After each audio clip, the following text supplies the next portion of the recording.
And welcome to Eden Live, where I am reading all of Eden by FREI live on Facebook and on YouTube.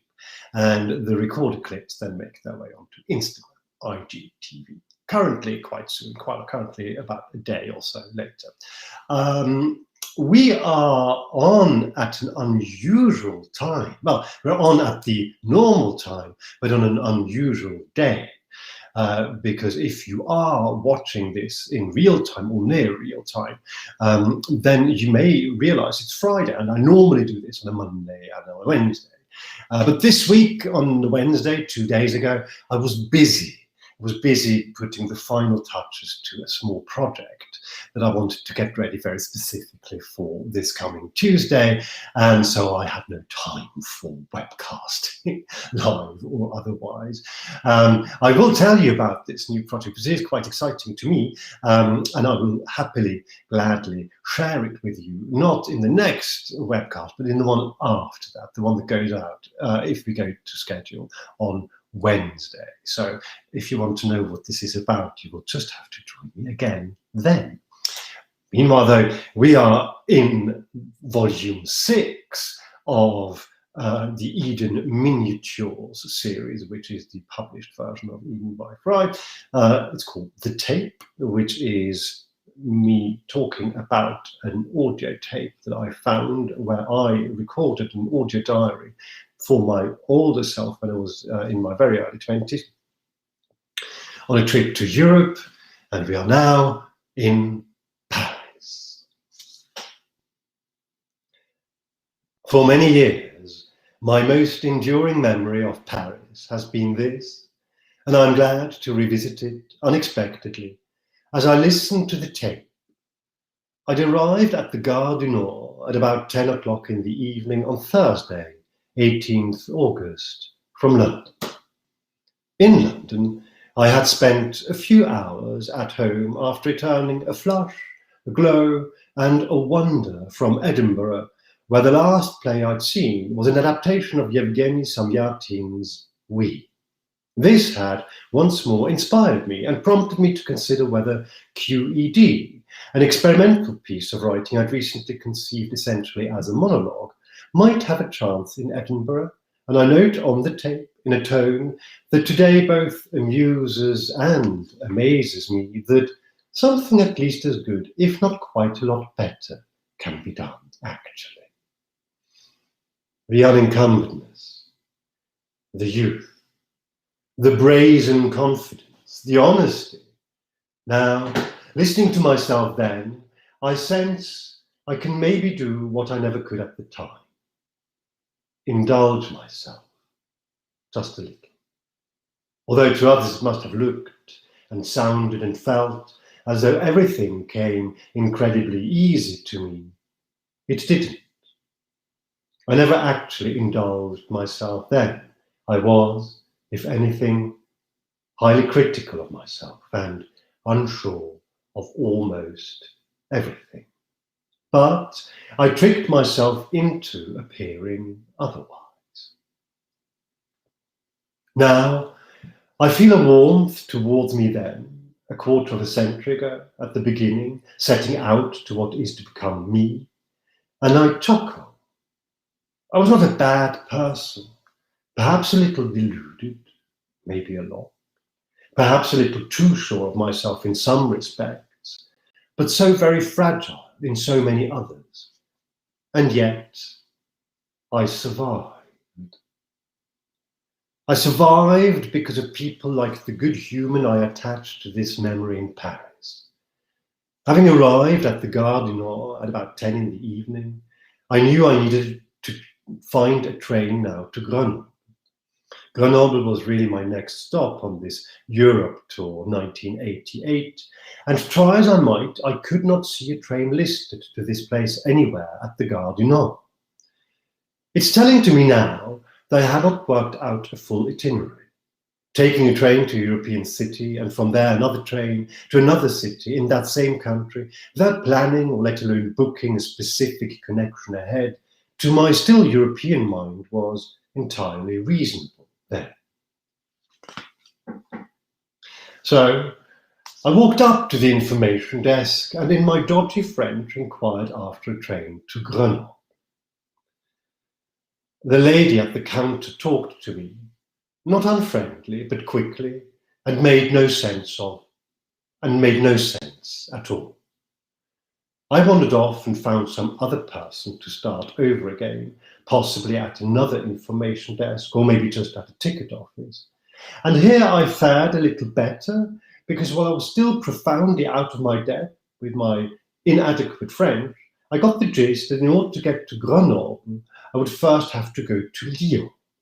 And that while it was not possible at this time of night to catch a train all the way down to Grenoble, I could still quite feasibly make it to the station in Lyon. I must have been travelling on Interrail, nowhere on the tape do I specify, or at any rate have already been in possession of a through ticket to Grenoble, because now, without further purchase, confused but a little relieved, I went searching for said train to Lyon and boarded one which for some reason or other must have looked plausible to me. The train was pretty empty, but it was also pretty late, and I'd done enough grappling with unforeseen complications to give it much thought. Also, I had spent the most part of the last 36 hours on trains, and so I was maybe just a tad tired. Then, suddenly the hum of the aircon ceased, and the lights went out. Now fully awake and alert again, I jumped off the train only to see it pull out of the station, all dark, all empty, obviously depot bound. I was stuck, as far as I could tell, at Paris, Gare du Nord, for the night.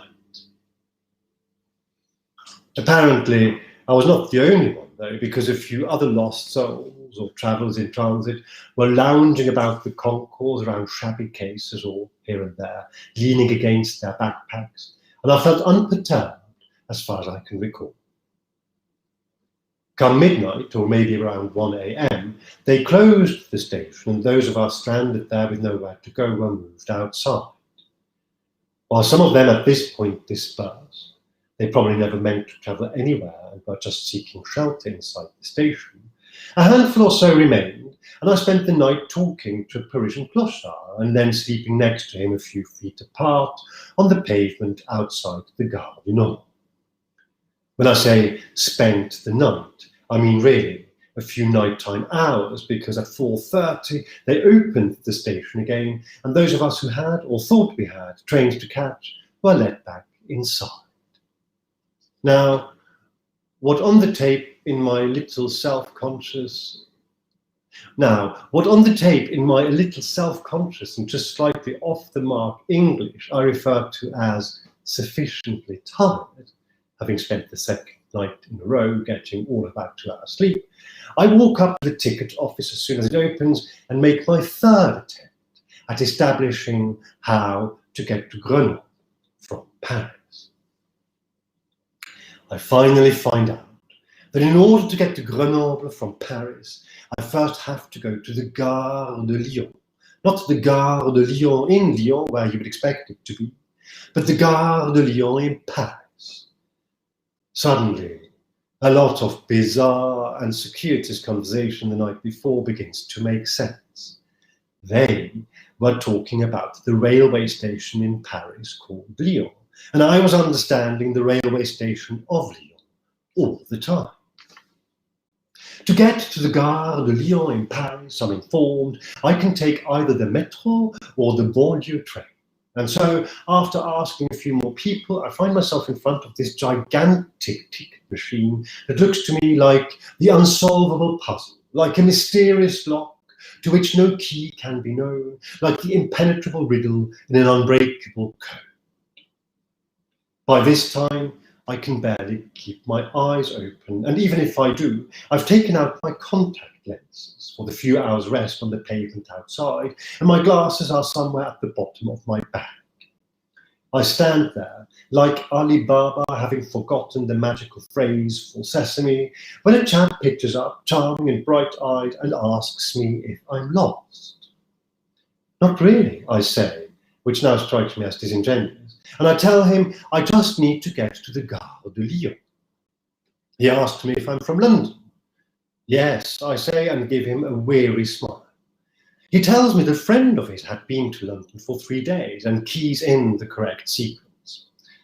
I'm trying to process if that was just recently that his friend had been to London for 3 days, or once in a lifetime, and what the further significance of this may be. But the price flashes up on the machine, and it now dawns on me that I haven't got any francs yet.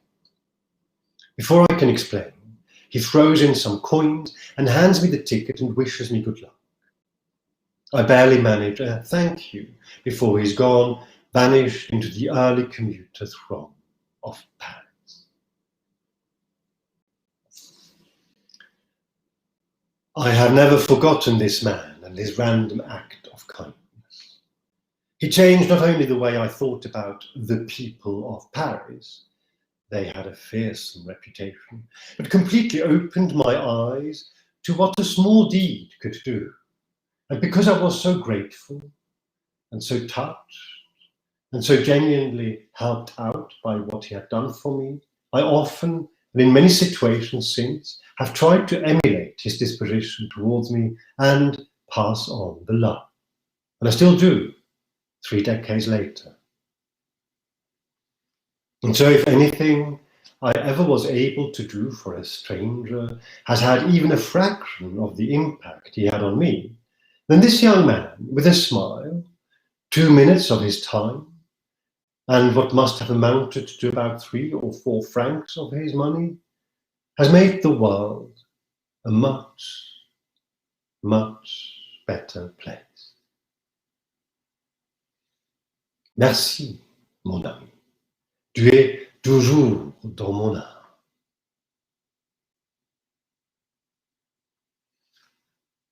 That is it for today's exceptionally timed episode of Eden Live.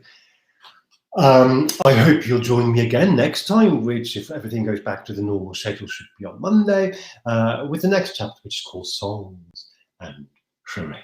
Until then, take very good care, love and let love, and see you very soon. Bye-bye.